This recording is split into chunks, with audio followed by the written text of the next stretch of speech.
to the Narrative Arlington pre-show. Season's about to start, everybody. It's a very exciting time. And to be honest with you, we got a lot to talk about. We got a new season, a new meta, new teams, and bruv, it's great to be here, man. The Narrative finally live. It lives, it breathes. It is, yeah. This is something you and I have wanted to do for a long time. Quick shout out to the whole community for the support on the Narrative so far. It's been absolutely amazing to see. I think all the energy from everyone, and also we're so excited to finally be here with a content project like this, and also with the 2024 season feeling this way.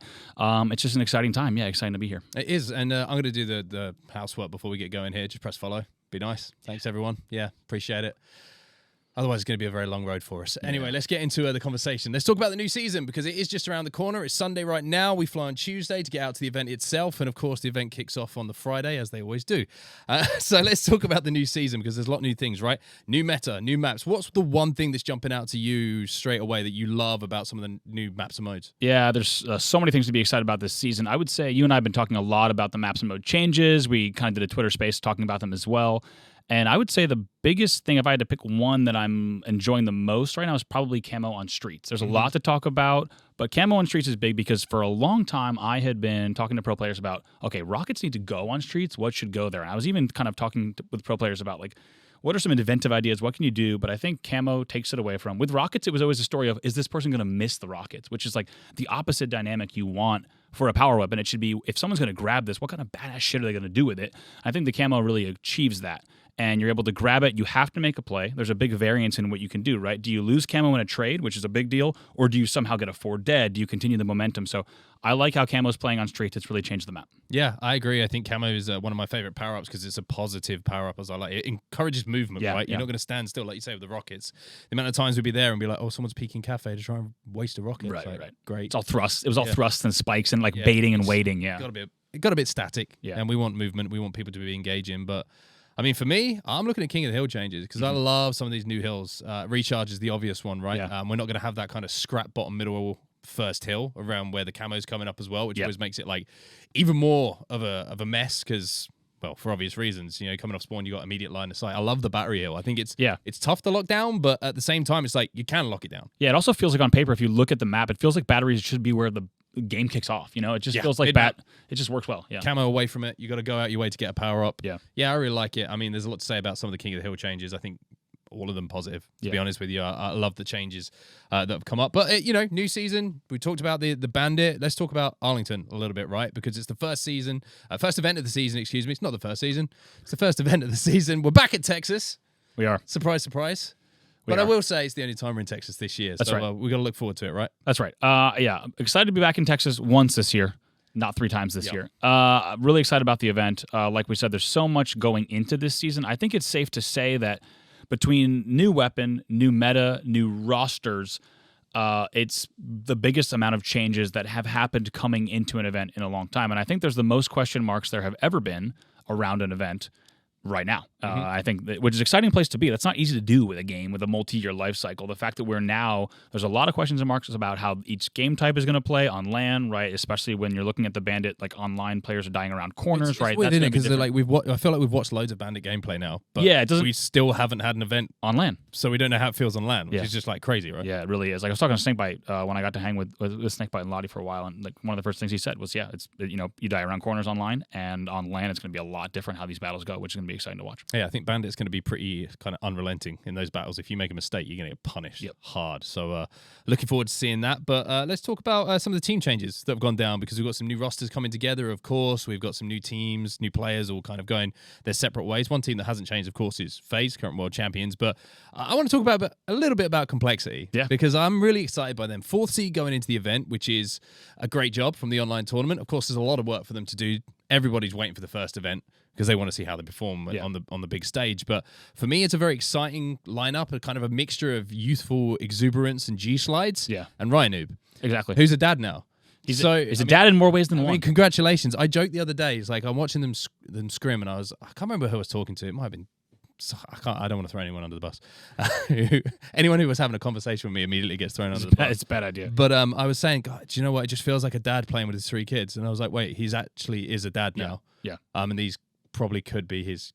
Actually, let's not go down that route. I don't want to do the maths in it, but there's like shall we say, a dialogue difference. Yeah. Totally. I think some are low key and like high key. Some of them are just Ryan. Right. Exactly. I love what I One think of them is Ryan. First of all, credit to Ryan for continuing to put together really inventive rosters right through the game, and I think he's been on varying degrees of success throughout all of professional Halo, but also in Halo Infinite. However, with this roster, I mean, coming in with the 4th seed is a huge deal because you and I have talked about it for the past few years. Complexity has been known as a household top 8, top 12 Halo Infinite team. So to now to be coming in with the top 4 seed is really an opportunity for them. And I think Ryan Noob rosters have kind of been on the cusp of big breakouts throughout the years. This one feels like one where they could, if they continue the momentum from online, they will be a force this year. And it would be exciting for Complexity fans for sure. Yeah, who you looking at? Let's see. I would say in terms of team changes, the one really interesting one to me is the SSG change. I really love like the change, the impetus of the change. We'll get to talk about it more as well. Yeah. But of course, a lot to talk about too on the OpTic change. OpTic coming in with the 5th seed now makes things interesting because historically when OpTic has played well online, they have then therefore played well on LAN. That's kind of how it's gone for them. So the 5th seed will be a bit of a change for them as well. And once again, they're on home turf, and that's going to be hopefully a different story from last year for them. Yeah, speaking of stories, last time we were in Arlington was the time that Europe made history, right? Yeah. Top 3 for Quadrant. And boy, they've been through some changes. You mentioned the Legend change. Obviously, we'll get to that in a little bit. But, this event itself is always a good one. It's always a fun one. I think this is also the site of one of the craziest comebacks we saw in the open bracket as well. Yep. I think it was Super CC's team, if I'm not mistaken. We're down like 49 to 30. I think we ended up casting it from the desk. Something ridiculous. Like something ridiculous. So it's a lot of fun. And if you're in the area, if you're in Texas, and if you're in the United States, wherever you are in the world, if you're in the universe, come down because it's going to be a good kickoff. But you've got something you want to say as well because you're a man who loves meat. Yeah, you told me I only had a little bit of time for this segment. Yeah, we're going to keep cutting it depending on how long you go on about it. But you were really insistent. I was, yeah. Thank you. I appreciate you obliging me. We got to talk about barbecue because we're back in Texas. We do. And 3 events in Texas last year and many events in Texas prior have given us a wide swath of barbecue. We've got good data. You and I. We have very good data. We bring the entire casting team plus friends and family and significant others to these barbecue spots. So we've been to a bunch now. And I would say now that we're going back to Arlington, I think I'm probably running out of time on your clock of how long. Honestly, you got about. I've wasted a lot. You got about 15 seconds to say the name. Okay, sorry. The name of our top spot in Arlington is Hurtado Barbecue. We'll throw some pictures on the screen, I'm sure. But really good barbecue. We've had a great time there. Tasty stuff. Nice courtyard where you can kind of play cornhole. All right, your 15 seconds is up. Can't be generous. Go to Hurtado Barbecue. Hurtado Barbecue will be there at some point, I'm sure. Definitely another reason to go to Arlington, Texas, because it's really good. It's really, really good. Anyway, that's your reason. Some of your reasons. Some of our reasons to keep your eyes on the event. But one man who knows probably this event better than anyone is a member of OpTic Gaming, Lucid, and he gave us his top 3 reasons why you should go to the Arlington Major. Hey guys, this is Lucid from OpTic Gaming, coming at you with my top 3 reasons as to why I think you need to make your way to HCS Arlington this coming March. My first reason why is that it is the kickoff event. Whenever these kind of come on through or the beginning of a season, the vibe is just electric. It is just filled with energy more than I would say any other event besides even Worlds. Kind of, I would say, close to Worlds in that same like static representation of just the community coming together, especially with a lot of time off now coming from last Worlds previously. So if you've never really been, I highly suggest you come because the kickoffs really just have a different type of feel to them, especially coming being our event coming to Arlington. The venue is quite a good one to attend and witness for yourself. There's not many like them. Number 2 for showing up to the Major, the Arlington Major, is definitely the LAN experience is something that, especially for Infinite, that very few people actually get to try out. There's also plenty of activities. I think it's just a great vibe. There's just everyone's there for the same reason, just wanting to watch some great Halo, experience some great things. But even just getting there to play some games with some of your buddies with some free play that they like normally do, or maybe you sign up for a free-for-all or 2v2, whatever they got going on with them side events. I think it's just a brand new experience that if you never really have tried out and you got a buddy, somebody that you can take along with you, it is just something brand new to kind of broaden your horizons if you never have attended. I think it's a great experience to kind of show up for. I think this is a great one to start off with. Number 3, I would say the most straightforward one is that the competition right now has probably never been stiffer amongst the top teams. Even pushing past that top 4 into top 6 range. I think they're the broadening of skill ratings essentially amongst ourselves in the top teams is definitely getting tight right now. I think even more so than at the end of year 2. So I think if you want to watch some of the best Halo in person with the sort of sports atmosphere almost, whenever you're watching a live event such as that, it kind of gives that same exact feeling. So if you never have gotten to experience, or you even know that experience from a live event, like a sport, like a football game or something like that you've been to, I think that's a great kind of comparison to draw. And if you ever have been, you know the feeling that I'm talking about. There is just a difference than watching at home on your screen, even though that is a great thing that I know many of you still will be doing. But I think it's an entirely different feeling to try to show up for. So those are my top 3 reasons. Have a good one, guys. Great to hear from Lucid. And to be honest, Mark, that gives us a great opportunity to talk a little bit about OpTic Gaming. Of course, one of probably the most talked about in terms of the changes over the offseason. I think it's certainly safe to say. And it was a team change that I think a lot of people maybe saw. A team change in itself was what people might have seen coming. However, the change itself is one I think that was kind of worthy of discussion just because of the nature of it with the 2 play styles of the 2 players. Yeah, I think it's an interesting discussion, right? Because OpTic probably the team who feel the fan pressure and the fan desire to be champions all the time, right? Yeah. It's a credit to them because of the fact that they set those standards themselves. They won the World Championship, they won numerous titles. We all know about what this OpTic gaming lineup did, but I want to kind of dive into what your thoughts are, and I'm happy to give mine as well on this move. Yeah. Because to me, like straight up, I think this is a bit of a sideways move. Yeah. I've got all the respect in the world for Deadzone. Phenomenal player. I'm not questioning the ability. I'm questioning the type of player that's coming in, because APG and Deadzone, very similar in the way that they play the game. And I don't know if when you're looking at pure gameplay, this is something that's going to change. This is not something for me that's going to make OpTic win every event this season. It's going to keep them in the conversation for winning events, which I think is where they were about last year, right? Yeah. What do you think? You think it's a change that needed to happen? They need something fresh? Interesting. Needed to happen is a tough one. I think only probably the OpTic roster can tell us, because we don't know internally what was going on. I would say I agree, just to get to the heart of the question, I agree that I expect them to perform similarly this year. Which is still a great standard, right? Yeah. To always be in the mix, to always be a threat for the finals. I agree that on paper, I don't immediately say, because of this, they're going to run with the whole year. Now, to be clear, could they? Certainly. However, when you think of players that are amazingly well-rounded, all-rounder players that are unbelievable slayers and objective players and just get the job done, APG and Deadzone are both on that list. SnakeBite's also there, right? And there's a few other names where you're like, yes, this player can do everything. And I agree. I think APG and Deadzone are both in that mix. So for me, I'm curious, and I'm excited to talk to the OpTic guys about it. Was there something with the Bandit change where they're thinking, okay, with the way that Deadzone plays, do they think he's going to throw himself into 1v1s that are maybe high risk, high reward that maybe APG wouldn't have done, right? Where they think he might kind of win battles differently? Is something about their playstyle or the way that they wanted to play, their speed, going to change it? I think based on online results so far, right? 5th seed, we don't know yet. I don't put too much stock in online, but as I said earlier, coming in with the 5th seed is still a little bit of a mental thing. Your bracket's different, your pools are different, there's a harder road. So all that's going to be interesting. However, they do have the home field advantage here at the OpTic Major within their own arena. There's going to be a lot of Greenwall fans in the building, which I think, as we've heard from the players, that actually really does make a difference when you're talking about a fan base like OpTic. I am expecting a similar performance all year, but I would love to be proved wrong. I'm still waiting for the answer of, do I feel they have a higher ceiling than they did with APG? I'm not sure. As it stands. As it stands, I'm not sure. I'm willing to be proven wrong. Yeah. Throwing out some strong statements ahead of the season, but that's what we're here to do. Why not, right? Yeah. Let's talk other rosters. Let's talk one particular move, which is probably, I think you phrased it as the biggest international move that we've ever had in Halo history, which is quite some statement. Of course, we're talking Legend. The Frenchman, Sabri, going over to join Space Station Gaming. Deadzone, we just mentioned, goes to OpTic. He comes in. What do you make of this? Because I think, for me, you're talking about skill ceiling. You're talking about team ceiling. Yeah. Oof. Yeah. I mean, wow.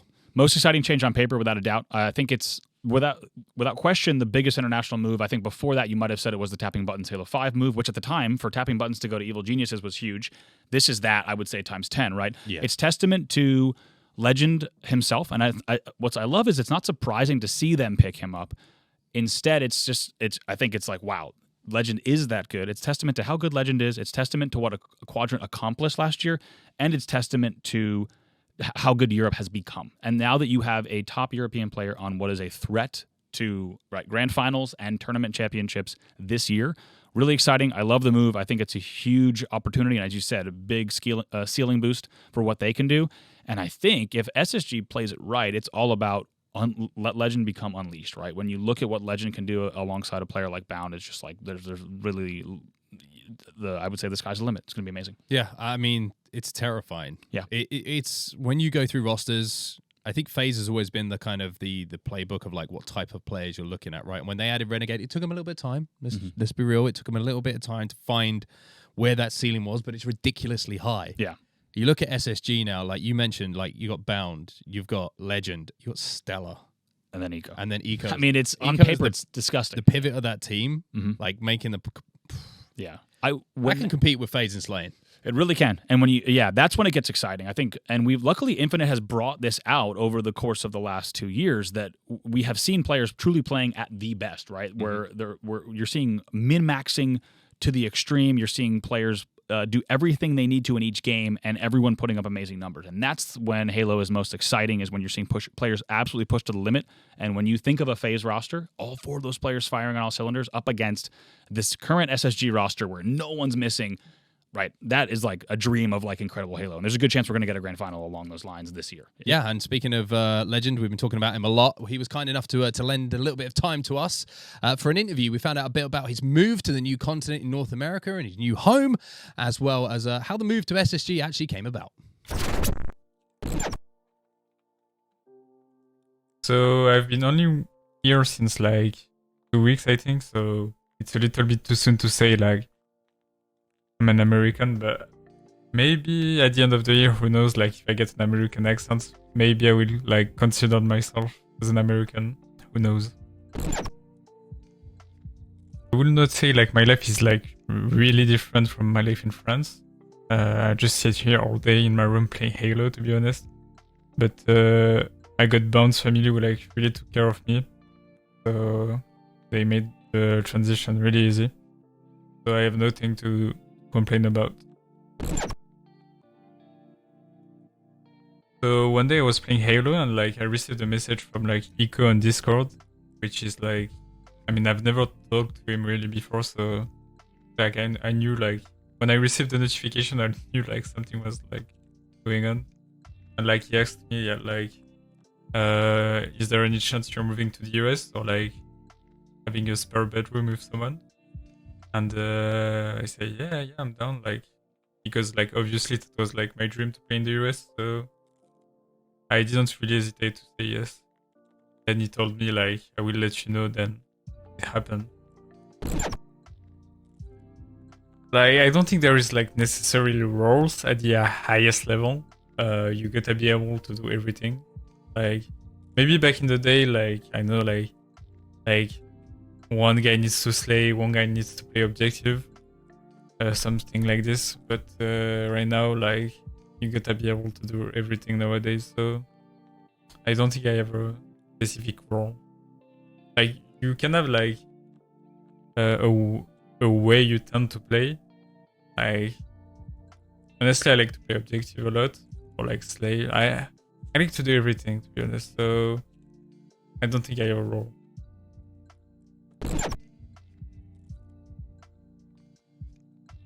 So as a competitor, my expectation for this HCS season is to obviously win everything. Because like, especially with a roster of this caliber, like, I'm not interested of like being top 2, top 3, or like whatever top. Like, I just want to win everything. Wow. Okay. Great to hear from Legend. And again, a huge thank you to him to being part of this. It's always good to hear from the horse's mouth, so to speak, about how things have happened. And I find it fascinating, the move, how it came about. It's like you always expect there to be like negotiations and all those things, but no. DM from Eco, like, want to move to North America? Do you have anywhere you can stay? It's like, yeah, that's how it goes about. And then here we are. It's pretty wild. I mean, yeah, the historic Halo moves throughout history, whether it's Walshy off a Final Boss, what do you think? Neighbor coming onto FB, different triggers down rosters. I'll tell you right now from behind the snes, oftentimes it's just a single text message. Actually, the way that I got picked up by triggers down was a text from Heinz saying, hey, you want to coach? They had just won an event, and he's like, hey, you want to coach TD moving forward? And I was like, yeah, sounds great. And that's kind of how it happens. So it's interesting how some Halo business goes. And yeah, some big team changes come from single text messages. Yeah, I just want to say best of luck to Legend as well. It's a big ask. Something that we don't really talk about, right, is because we haven't really had the opportunity to, but moving country, you know, where it's not your native language, you know, he's still got some fantastic English, of course, and he's going to be learning all the time, but completely different culture, family. I mean, over, you know, a long flight away. Yeah. It's a big move for him. Big move, different. I mean, to be on a different time zone than your family completely, right? You're on hours and hours difference in terms of catching up with people, friends, etc. So, yeah, a lot of big shocks and changes that I think are underappreciated when it comes to an international move like this. So yeah, we wish him the best of luck because I think everyone's rooting for him. Yeah, you know what I mean? Europe. Yeah, it's pretty remarkable. It's you know, you don't always get this kind of support with every team change because people have favorite players, people have favorite teams and things like that. I love that it feels like the entire Halo community is just like, yeah, we all know how good Legend is. This is the biggest chance for an international player in Halo history. And everyone's just kind of on his side. And I think it's hard not to root for that, which is cool. Because he's just a nice guy as well. That too, yeah. You know, there was a lot of, you know, back and forth, understandably, in Europe between ex-Na'Vi and Quadrant. Because they wanted to be number one, right? Understandably. But never any bad blood with Legend. Because he just wants to play Halo. And I think that's what I love most about him. You know, in the interview as well, he says, you know, it's not much different, so just play Halo all day. I'm like, yeah. If you keep that up, you're going to be a very good player. Exactly, yeah. And I think that's the best. And also, you know, I'm sure his teammates and SSG itself, that's kind of, as it would be in any esport or sport, it's like when a player moves across the world to do a thing, how do we give them the best environment to simply play the game, enjoy their time, really healthy kind of work-life balance as well in and out of the game, I think is the best thing that they can do for him. And I think everyone's hoping that that's what the case is. He's going to come into the first event, firing on all cylinders. It'll be cool. Yeah, we hope he's going to shine from Europe, and that's a message from all of Europe. I speak for all of Europe. I'm allowed to do that. And now we need to move on. Speaking about SSG, we spoke about OpTic, spoke about some other rosters and changes. We just talk about the world champs. Yep. We need to kind of throw that out there, right? Because I think we both had a conversation before we went live today, and we were saying, hey, I think we both agree that FaZe are number one coming into this. They're the number one seed, but with the way they've been playing as well, SnakeBite was sick in the last tournament, and they still, you know, performed in the way that they did. What do you make of it? Is anyone in a position this year to stop the FaZe train? Right now, I'd say no. I think FaZe. Also, I think Bandit starts. Excuse me. That's the thing that terrifies me. Scary. Bandit starts as well as each of the game type changes have also, because so many of the game type changes are more competitive in nature, like we talked about, the Streets example, the Hills example. Less sandbox. That's a big thing exactly. As well, all of them, to me, on paper, and of course, so far with online results with the first seed for FaZe, also have translated to a better FaZe, right? I don't want to go up in a Bandit 1v1 against any of those players, right? Let alone, a BR 1v1, let alone a Bandit 1v1. Yeah. I think the individual skill ceiling on the Bandit, you're going to see players on FaZe who are down a shot or two turn on players throughout pool play and beyond and be winning battles they have no business winning. I also think their team shot is going to be even faster due to the time to kill on the Bandit. And I think all of the changes that make sense on paper from a competitive perspective in the game types themselves have made the game types play faster in a lot of cases, and that also plays to FaZe's advantage. So I do think with everyone scrambling to beat the world champs, I think FaZe right now still the team to beat and also could very well look even stronger for these next few events. Who do you think the final's going to be? I think it'll be FaZe SSG. FaZe SSG? I do. Okay. Yeah. I agree. I think it's going to be FaZe. Yeah, I think it'll be FaZe SSG I as thought you well. were going to call me out. No. I think it's... Tell me, like, if not that, then what? I think OpTic have got to be up there. Sure. Sure. It's interesting we haven't even mentioned Quadrant, right? Right, yeah. Because I think if it was the same team as last year, we would be. Right. But there are questions about how they're going to play because it's not just one player who's left. And don't get me wrong, Legend's unbelievable player. Sure. To lose, it's going to hurt any team. Mm-hmm. But I think the fact that they've made another change with Chick leaving as well and picking up Snipe Drone and Glory. Yeah. A lot of work for them to do, I think, to reestablish themselves. I think they have the individual talent, but I think the one thing that was so special about Quadrant was that chemistry they had in game. It was almost natural. We haven't even... I think we're just like... We're hoping. Yeah. But we also wouldn't be surprised if it's not quite the same energy as last year. Yeah. Is that fair? I think so. Like that? Yeah. I feel the same way. Yeah. Okay, interesting. Anyway, speaking of FaZe, we need to hear from a world champion, right? So SnakeBite was kind enough to go and give us a little bit of his time and talk about the new meta, new bandit, all that good stuff. So check this out.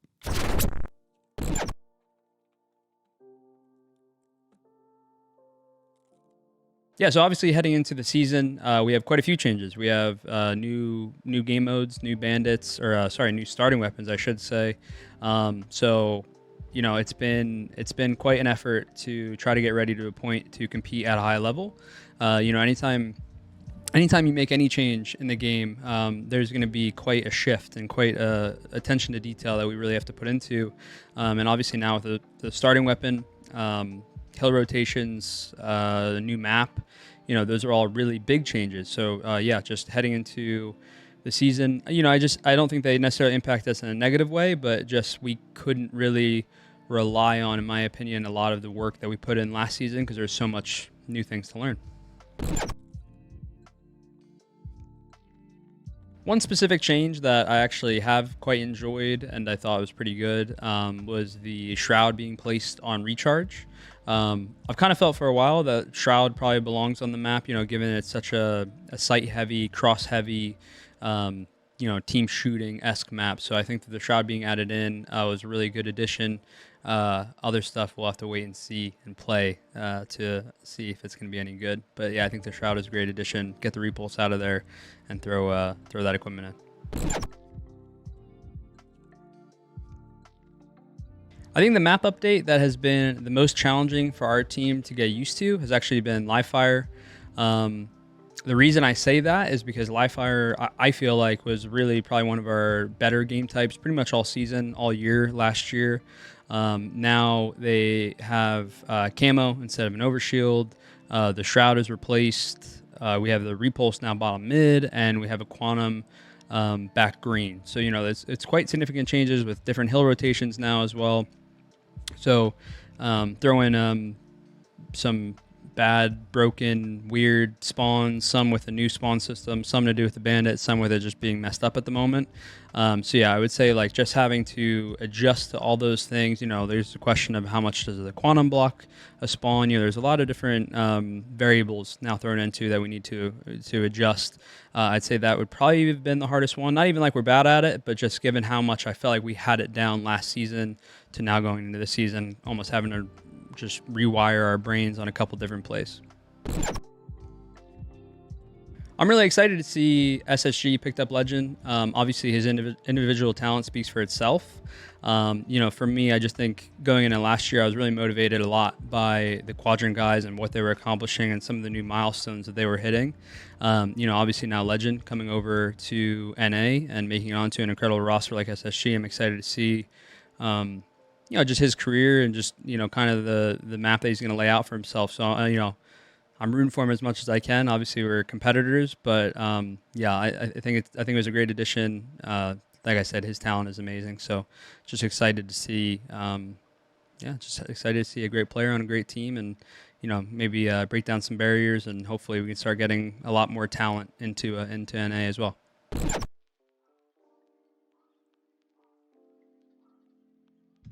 I think the first event is always really important. You want to win every event you compete at. Obviously that's why we're here.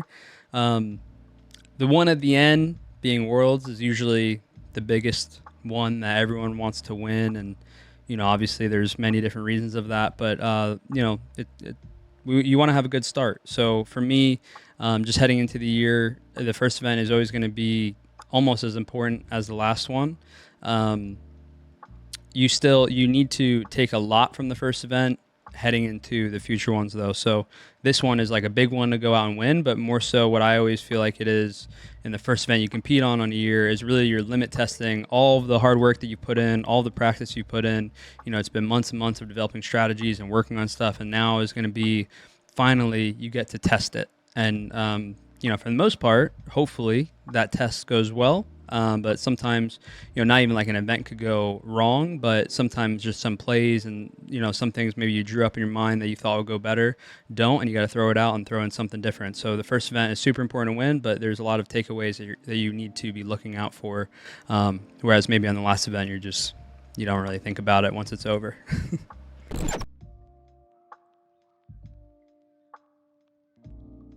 Excluding my own teammates, I'm really excited to obviously see Dead Zone and Legend.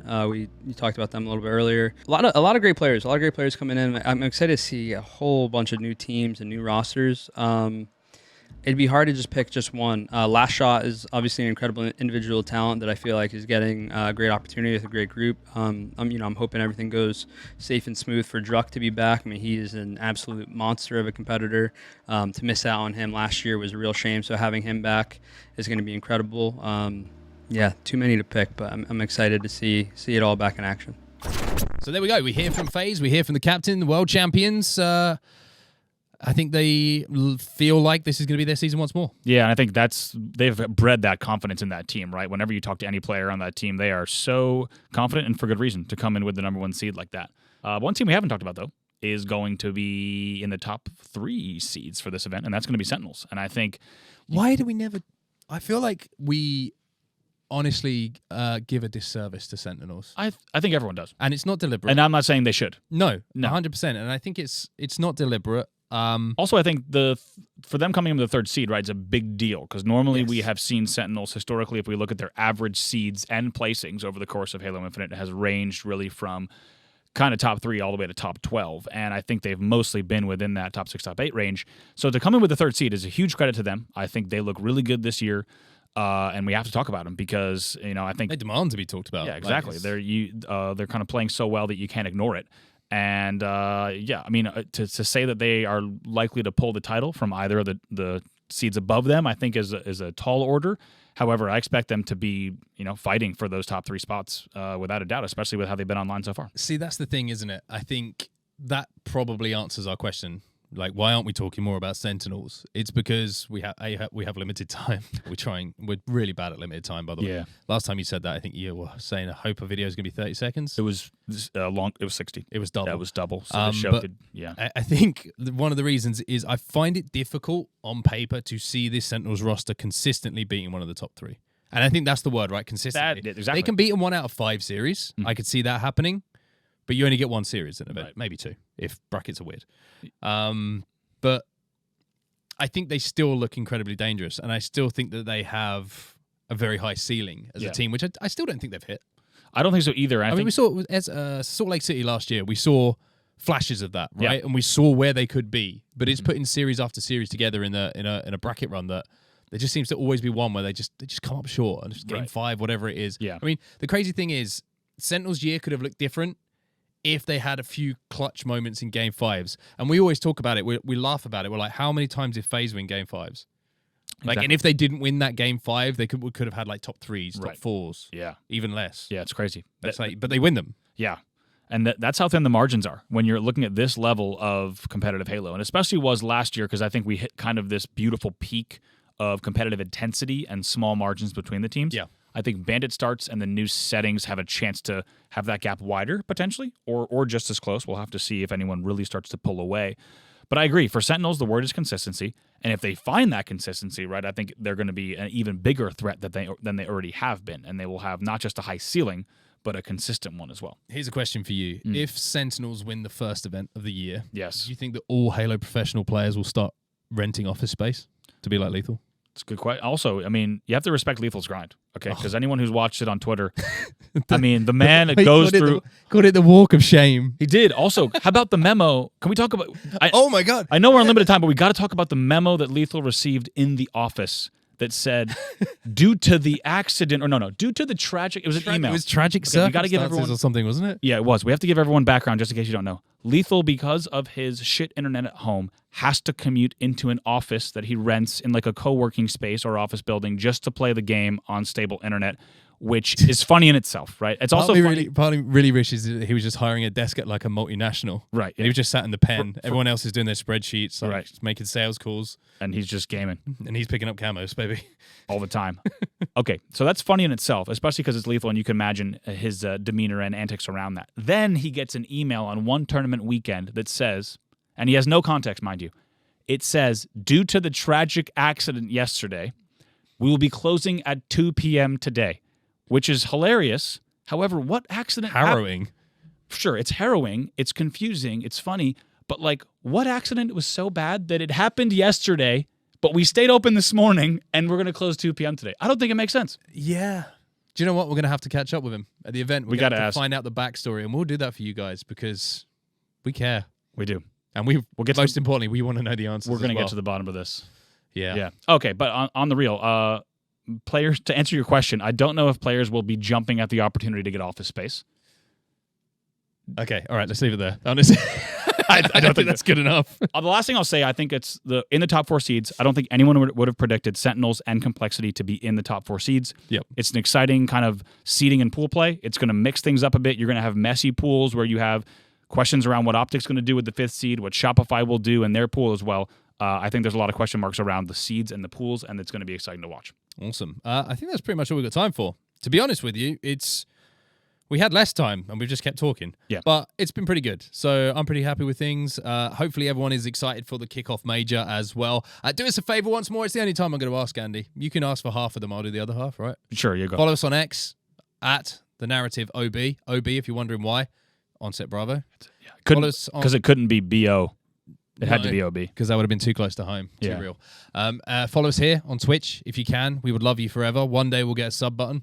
Maybe. Hopefully. Not banking on Tough that. to say. That might. You can do the other two. Might already be out of the cards. Yeah. I think we also have a YouTube and a TikTok. We do. I believe. So make sure. And we have an Instagram. We got that too. We just made all the things. We got all of them. / the narrative OB on everything because Mark is nice and detailed and organized and set everything up. So thank you, Mark. Also, just a huge shout out to the whole community. I think for the support of the narrative. It's been really fun for Mark and I. And I think also, we're really excited to be bringing just fast, snappy content. We kind of just want to create really quick stuff you can watch from events, before events, in between events. All the stuff that we've ever wanted to create, the narrative kind of gives us the platform to make some fun stuff along with you. So, really excited not just for that, but also for the entire season. I think it's going to be a really exciting season.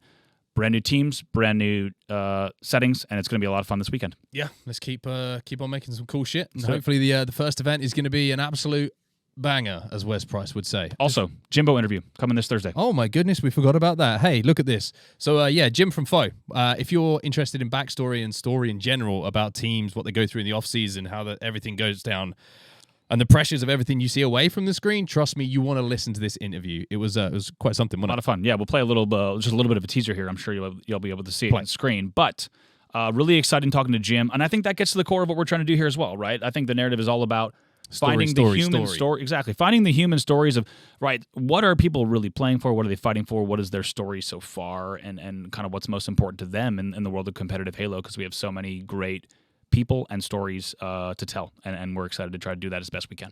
Yeah, I think that's completely fair. There's a lot going on with these players that we know, but most people don't have access to. So that's the whole point. But that's going to do it. Dude. First one in the bag. Yeah. How about that? Let's hope we press record. Anyway. Otherwise, you're not watching this. Yeah. Anyway. That would suck. It's been a pleasure. Thank you for watching. Everyone who has, make sure to drop those follows. Like we say, that would be amazing. Honestly, it makes me cringe every time I have to ask. But hey, it's the world we live in, right? We'll see you in Arlington in just a few days' time. We fly out in a couple of days, so we should probably get on those flights. We have to go Not now. We should probably start getting ready now. Yeah. Yeah. We are historically really bad at that part. That's true. Anyway, we'll see you in Arlington. Thanks for watching. This has been The Narrative. Peace.